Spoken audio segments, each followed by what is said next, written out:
Приветствую всех на канале Сад и Огород своими руками. В этом видео хочу показать, когда и чем мы проводим подкормку наших низкорослых томатов, чтобы они не сбрасывали цветы и для увеличения урожая. Мы выращиваем небольшое количество томатов. Я вкратце хочу рассказать, что мы с ними делали.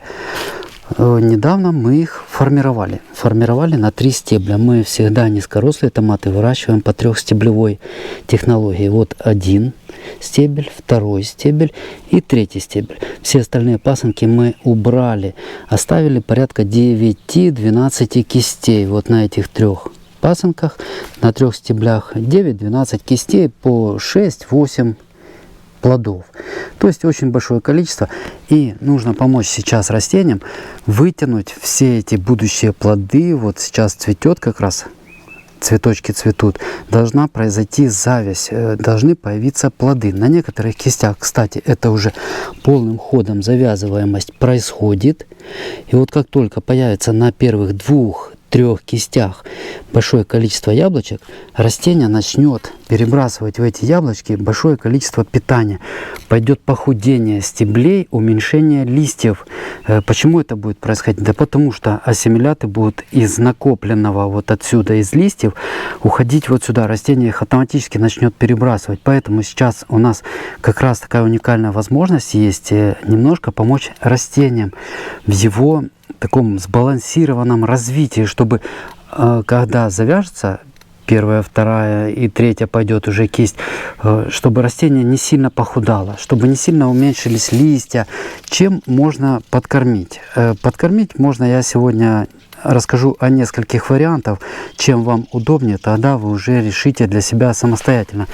Но в общем на сегодняшний день, это вторая половина июня, низкорослые томаты выглядят вот так. Если так немножечко еще посмотреть, мы их подвязали. Это обязательно для того, чтобы плоды были высокого качества, чтобы они не пачкались, не портились.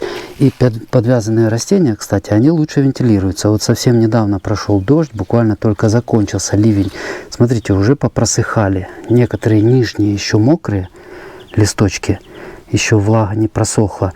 Но в основном все уже просохло. Почему? Потому что они подвязаны, они стоят вертикально, пошел ветерок какой-то, и быстренько патогены, которые могут развестись, размножиться вот в капле влаги, если длительное время томат будет мокрым, тут будут развиваться грибы, споры.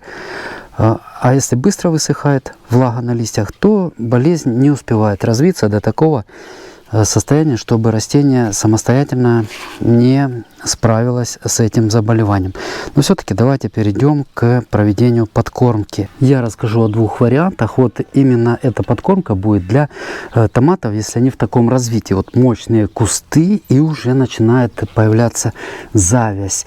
Если послабее кусты, и уже начинает появляться завязь, мы отдельно об этом тоже поговорим. Если вот завязи такие, много цветочков, яблочки начали появляться, но кустики послабее, я обязательно тоже в этом видео расскажу, досмотрите до конца.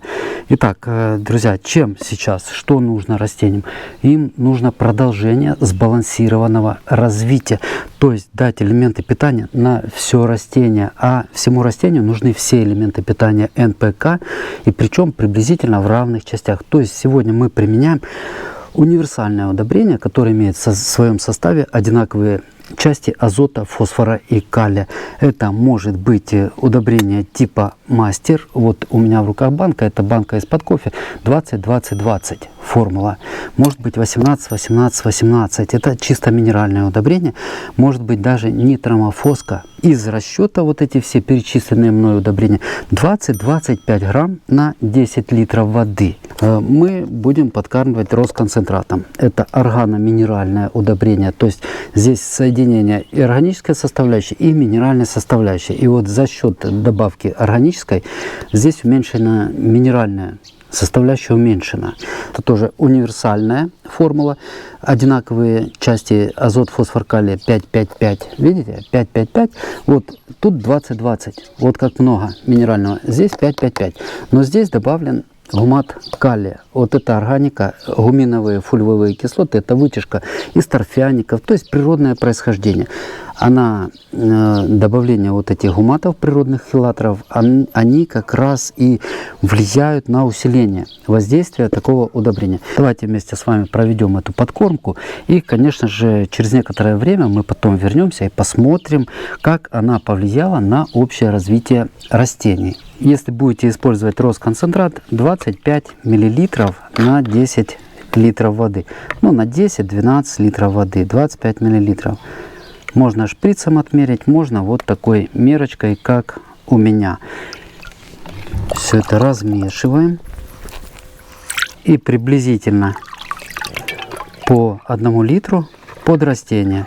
Но у нас прошел дождь. Давайте, кстати, посмотрим. Мы мульчируем, обязательное условие выращивания и в открытом, и в закрытом грунте. Видите, вот за счет мульчи тут очень такая рыхлая почва, она всегда влажная, умеренно. И вот корешки, вот они прямо подошли к поверхности. Им комфортно, они не перегреваются, они тут накрыты. Это тоже важно. Все вот эти мелочи, я бы советовал их все-таки применять при выращивании растений.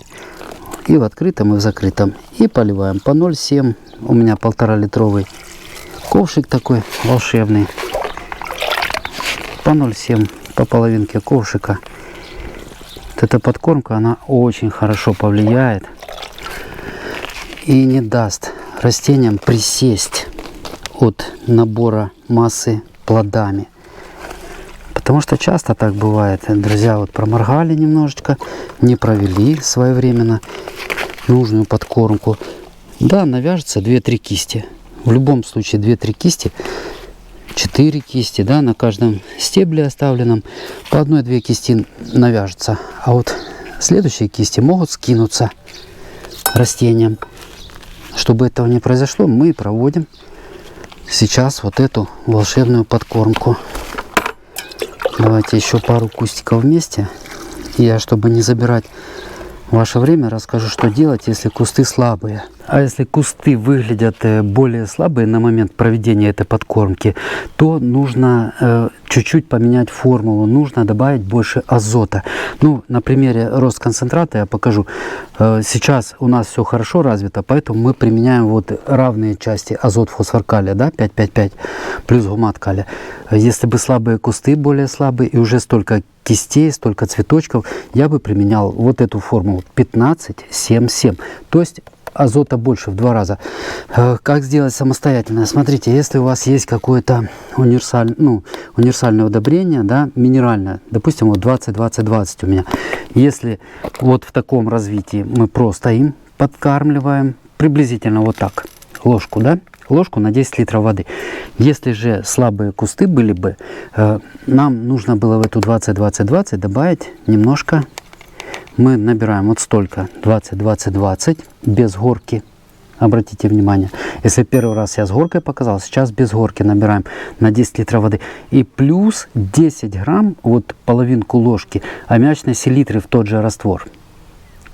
Таким образом, добавлением сугубо аммиачной селитры в раствор мы бы повысили именно азотную составляющую. Но мы подкармливали вот этим готовым Росконцентратом 15-7-7. Вот такой принцип подкормки. Это, еще раз повторю, вот изготовление с повышенным азотом, это если бы слабые кусты и уже много-много цветочков. Чтобы цветочки в дальнейшем не осыпались из-за слабого куста, нужно тогда чуть-чуть помочь сейчас азотом. Вот такие подкармливаем сугубо универсальным. Да, кстати, если слабые кусты, можно было бы подкормить раствором курника, в нем повышенная часть азотная, раствором навоза, предположим, ну, перебродившего, конечно, все сделано по науке, тоже можно было коровяка, так называемого, провести подкормку под... Так что, друзья, посмотрите на свои кусты, посмотрите, как они себя чувствуют, и если они в таком развитии приблизительно, то можете провести такую подкормку, а урожай потом вас порадует. Порадует действительно своим изобилием. На этом видео закончу. Спасибо всем за внимание. Всего вам доброго.